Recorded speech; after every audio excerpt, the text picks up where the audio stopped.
Hi guys, welcome back to my channel. ఈరోజు green chilli potato curry ఎలా చేసుకోవాలో చూసేద్దాము. దానికి కావాల్సిన పదార్థాలన్నీ వీడియోలో చూపిస్తున్నాను చూడండి. బట్ పొటాటోస్ ఒకటి నేను ఆల్రెడీ బాయిల్ చేసి పెట్టుకున్నదే. అండ్ ఇక్కడ స్టవ్ పైన కడాయి పెట్టి 1 or 2 table spoons of oil వేయండి. ఆయిల్ వేసాక అందులో ఒక 1 టేబుల్ స్పూన్ ఆఫ్ జీలకర్ర వేయండి. ఆయిల్ మంచిగా హీట్ ఎక్కిన తర్వాతనే జీలకర్ర వేయండి.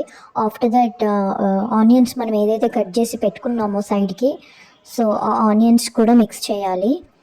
ఆనియన్స్ బాగా ఫ్రై అవ్వాలి. సో వీడియోలో కనిపిస్తుంది కదా, సో ఆ మెథడ్లోనే ఫ్రై అవ్వాలండి, సేమ్ అలాగనే.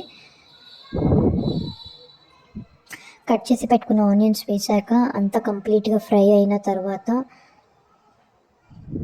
కనిపిస్తుంది కదా వీడియోలో, same as per that procedure follow అయిపోండి. పర్ఫెక్ట్గా వస్తుంది కర్రీ. ఇక్కడ టేస్ట్ కంప్లీట్గా డిపెండ్ అయ్యి ఉండేది అంటే అది ఆనియన్స్ వల్లనే. ఆనియన్స్ మీరు ఎంత మంచిగా ఫ్రై చేస్తే అంత టేస్ట్ వస్తుంది. ఎంత మంచిగా ఇన్ ద సెన్స్, నేను వీడియోలో కనిపిస్తుంది మీకు ఆనియన్ బ్రౌనిష్ కలర్ రావాలి, కొంచెము లైట్ బ్రౌన్గా. సో పర్ఫెక్ట్గా ఫ్రై అయినట్టు అలా వస్తే, ఇక్కడ ఆనియన్స్ ఫ్రై అయ్యే అంతలోపు మనము ఒకటి మిక్సీ జార్ తీసుకొని ఆ జార్లో గార్లిక్, జింజర్, పచ్చిమిర్చి, కొత్తిమీర, పల్లీలు, కొన్ని పల్లీలు ఏవైతే మనం సైడ్కి ఫ్రై చేసి పెట్టుకున్నాం కదా, వేయించుకున్నది, ఆ పల్లీలు కూడా యాడ్ చేయండి. దాని తర్వాత 2 లవంగాలు, 2 ఇలాచి, సినమిన్ కొంచెం తీసుకోండి, వీడియోలో కనిపిస్తుంది కదా, ఆ మొక్క తీసుకున్నా చాలు, సినమిన్. అండ్ మంచిగా గ్రైండ్ చేయండి. ఇది రాగా గ్రైండ్ చేశారు అంటే అంత స్మూత్గా గ్రైండ్ అవ్వదు. సో కంపల్సరీగా మీరు వాటర్ యాడ్ చేయాల్సిందే అందులోకి, సో దట్ మీకు వీడియోలో కనిపిస్తున్న విధంగా కంప్లీట్గా పేస్ట్ అవుతుంది అనమాట. స్మూత్గా పేస్ట్ అవ్వాలి. అండ్ ఇప్పుడు మన ఆనియన్స్ చూస్తే మంచిగా ఫ్రై అయిపోయిందండి. సో అందులోకి ఒక 1/2 టేబుల్ స్పూన్ ఆఫ్ పసుపు యాడ్ చేశాను.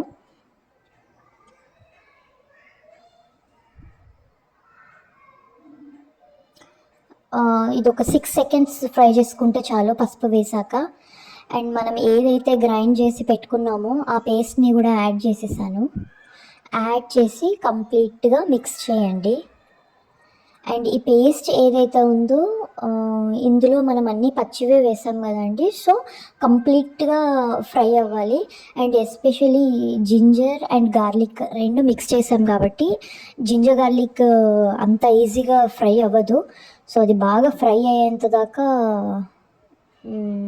చూసుకోవాలి, లేకపోతే టేస్ట్ కంప్లీట్గా పచ్చివాసన వచ్చేస్తుంది తినేటప్పుడే. సో అది మంచిగా ఉండదు. అండ్ టేస్ట్కి తగ్గట్టు సాల్ట్ వేసుకోండి. నేనైతే సాల్ట్ ఆల్వేస్ తక్కువనే యూస్ చేస్తాను, బికాజ్ నేనేమి వంటల్లో పెద్ద ప్రోనైతే కాదండి, జస్ట్ నేను కూడా బిగినర్నే, నేర్చుకుంటున్నాను. Okay fine, చేసుకోగలరండి. అండ్ ఇప్పుడు అందులోకి టొమాటోస్ యాడ్ చేయండి. టొమాటోస్ నేను ఎందుకు ఇప్పుడు యాడ్ చేస్తున్నానంటే, టొమాటోస్ మనకు త్వరగా ఉడికిపోతుంది కదా, సో పెద్ద ప్రాబ్లం ఏమి ఉండదు. అందుకు ఫస్ట్ పేస్ట్ అయితే మంచిగా మనం ఏదైతే యాడ్ చేసాం కదా, ఆ పేస్ట్ కంప్లీట్గా ఫ్రై అవ్వాలి. సో టొమాటోస్ అన్నీ వేసిన తర్వాత మూత పెట్టేసి ఒక 5 minutes అలాగ వదిలేయండి.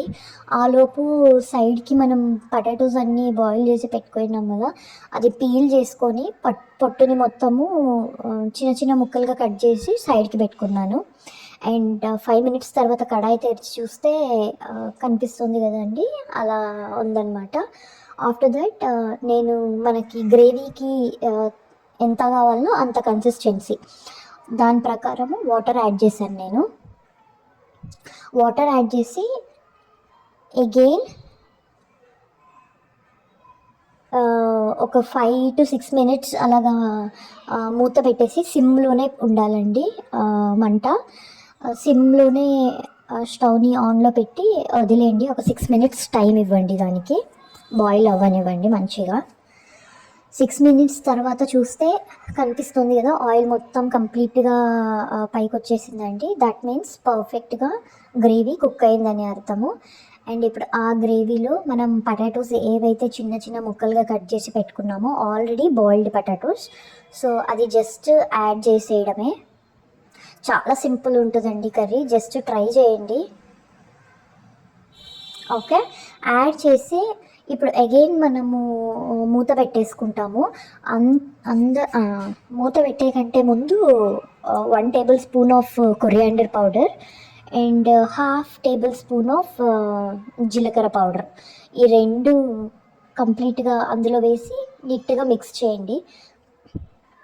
మిక్స్ చేసిన తర్వాత కడాయి మూత మూసి ఒక 5 మినిట్స్ అలాగా సిమ్లోనే పెట్టి వదిలేశారు అంటే కంప్లీట్గా గ్రీన్ చిల్లీ పొటాటో కర్రీ అయిపోయినట్టేనండి. Very simple and tasty curry, try చేయండి, చాలా బాగా వస్తుంది. అండ్ కొరియాండర్ పౌడర్ వచ్చి నేను బయట అంత కొననండి, నేను యూజువల్గా ఇంట్లోనే చేసుకుంటాను కొరియాండర్. అండ్ అందులోనే నేను కరివేపాకు కూడా కలిపేస్తానమాట. కలిపేసి కొరియాండర్ ప్లస్ కరివేపాకు రెండు కంప్లీట్గా గ్రైండ్ చేసి పెట్టుకుంటాను. సో ఇప్పుడు నేను కొరియాండర్ వేసాను. నేనైతే ఈ కర్రీలో కరివేపాకు వేయలేదు, మీరు వేసుకోవచ్చు. స్టార్టింగ్లో మనం తిరువాత పెట్టుకున్నప్పుడే ఆనియన్ వేసినప్పుడే వేసుకోవచ్చు, చూడండి. కావాలంటే అది కూడా యాడ్ చేసుకోండి. అంతే అండి, సింపుల్గా చిల్లీ పొటాటో కర్రీ రెడీ అయిపోయింది. కొరియాండర్తో గార్నిష్ చేసాము. అండ్ ఈ కర్రీకి కాంబినేషన్గా నేను simple soya chunks vegetable rice లాగా చేశాను, చూడండి. ఇదే వీడియోలోనే కంటిన్యూ అవుతుంది నెక్స్ట్. సో స్టవ్ పైన కడాయి పెట్టి 1 టేబుల్ స్పూన్ ఆయిల్ వేసుకోవాలి. ఆయిల్ మొత్తం గీ వేసుకోవాలి. గీ మొత్తం కంప్లీట్గా మెల్ట్ అయిన తర్వాత 1 టేబుల్ స్పూన్ ఆఫ్ ఆయిల్ వేయాలి. యాక్చువల్గా నేను ఆయిల్ వేసేసానండి, వీడియో తీయలేకపోయాను. సో మీకోసం అన్నట్టు నేను కొంచెం ఆయిల్ యాడ్ చేసినట్టు చూపించాను, మీరు వీడియోలో అబ్జర్వ్ చేస్తే. అండ్ ఆయిల్ గీ రెండు వేడెక్కాక జీలకర్ర యాడ్ చేయండి. అండ్ బిర్యానీకి మనం స్టార్ యూస్ చేస్తాం కదా, ఆ స్టార్ కూడా వేసాను, అది పీసెస్ లాగా కట్ చేసి వేసానండి. సో స్టార్ కూడా వేసి ఒక్కసారి ఫ్రై చేయండి. అండ్ దెన్ బగారా లీఫ్ వస్తుంది కదా, బగారా ఆకు, అది కూడా వేసాను, అది కూడా వేసి మిక్స్ చేయండి. క్యాష్యూస్ కూడా యాడ్ చేశాను, సో క్యాష్యూస్ వేయండి. అండ్ పచ్చిమిర్చి కూడా యాడ్ చేయండి. యాడ్ చేసి మంచిగా ఫ్రై చేయండి ఒక 10 సెకండ్స్ అలాగా. దాని తర్వాత ఆనియన్స్ ఏవైతే నేను ఆల్రెడీ కట్ చేసి పెట్టేసుకున్నాను ఆనియన్స్, సో ఆనియన్స్ కూడా యాడ్ చేసుకోండి. ఆనియన్స్ యాడ్ చేసి మంచిగా ఫ్రై అయ్యేంత వరకు ఫ్రై చేయండి. కనిపిస్తుంది కదా వీడియోలో, లైక్ ఆ టైప్ రావాలన్నమాట. అంత కన్సిస్టెన్సీ అలా వచ్చిన తర్వాత ginger garlic paste, main thing అండి ఇది. జింజర్ గార్లిక్ పేస్ట్ బాగా ఫ్రై అవ్వాలి, సో మంచిగా ఫ్రై చేసుకోండి, లేకపోతే పచ్చి వాసన అలానే ఉండిపోతుంది. నేను ఇక్కడ ఎందుకు కంటిన్యూస్గా కలుపుతూనే ఉన్నాను అంటే, యాక్చువల్గా ఇది స్టీల్ కడాయి అండి, స్టిక్కీగా అయిపోతుంది అనమాట, కిందంతా అతుక్కుంటుంది అన్నట్టు నేను కంటిన్యూస్గా కలుపుతూనే ఉన్నాను. సో మంచిగా ఫ్రై అవ్వనివ్వండి అన్నీ వేసినటువన్నీ.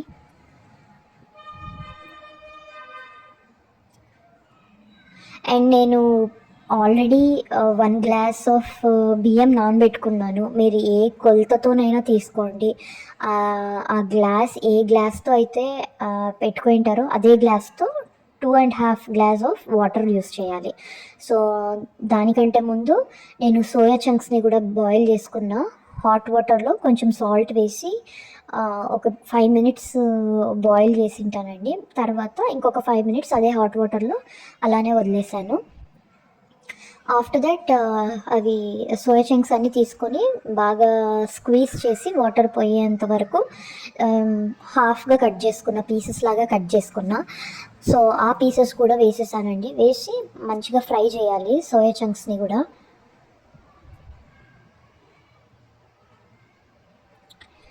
వేసిన తర్వాత carrot beetroot carrot and beans ముక్కలు ఈ రెండు కూడా యాడ్ చేసేసుకోండి. ఇఫ్ యూ హ్యావ్ బీట్రూట్ కూడా యాడ్ చేసుకోవచ్చు. అండ్ మీ దగ్గర బఠానీస్ ఉంటే బఠానీస్ కూడా వేసుకోవచ్చు.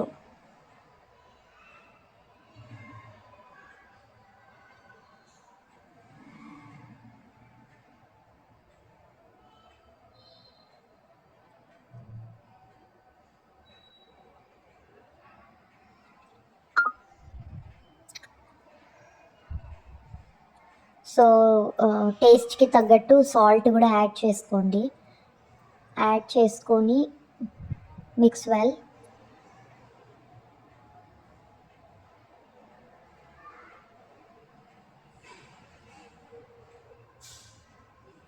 మంచిగా మిక్స్ చేసుకున్నాక చెప్పా కదండి ఆల్రెడీ నేను బియ్యంని నానబెట్టేసుకున్నానని.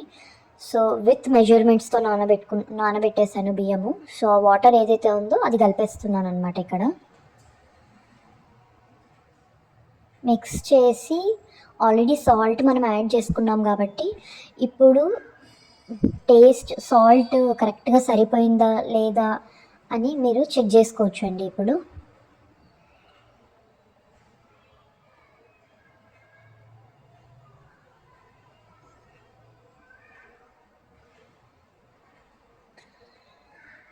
సో మూత పెట్టేసి వాటర్ బాయిల్ అయ్యేంత దాకా వదిలేయండి. కనిపిస్తుంది కదా వీడియోలో బబుల్స్ వచ్చేస్తున్నాయి, బాగా వాటర్ మరుగుతుంది. సో ఈ వాటర్లో మనం బియ్యం ఏదైతే నానబెట్టుకున్నామో ఆ బియ్యాన్ని వేసేయాలండి. వేసి ఎక్కువ కలపకండి, జస్ట్ డెలికేట్గా అలా కలపండి. బికాజ్ ఆల్రెడీ బియ్యం కంప్లీట్గా నానిపోయింది కాబట్టి విరిగిపోతుంది అనమాట. సో విరగకుండా డెలికేట్గా మెల్లగా కలిపేసేయండి. జస్ట్ ఒకసారి వీడియోలో చూపిస్తున్నాం కదా ఆ విధంగా. ఆఫ్టర్ దట్ మూత పెట్టేసి వదిలేస్తే మనకు రైస్ బాయిల్ అవుతుంది అనమాట. సో అయిపోయిన తర్వాత కనిపిస్తుంది కదా వీడియోలో, అది రిజల్ట్. సో అంతే అండి, సింపుల్గా చేసేసుకున్నాము chilli potato curry with soya chunks vegetable rice. That's it. చాలా టేస్టీగా ఉంది. ఒక్కసారి మీరు కూడా ట్రై చేసి please do let me know in the comment section.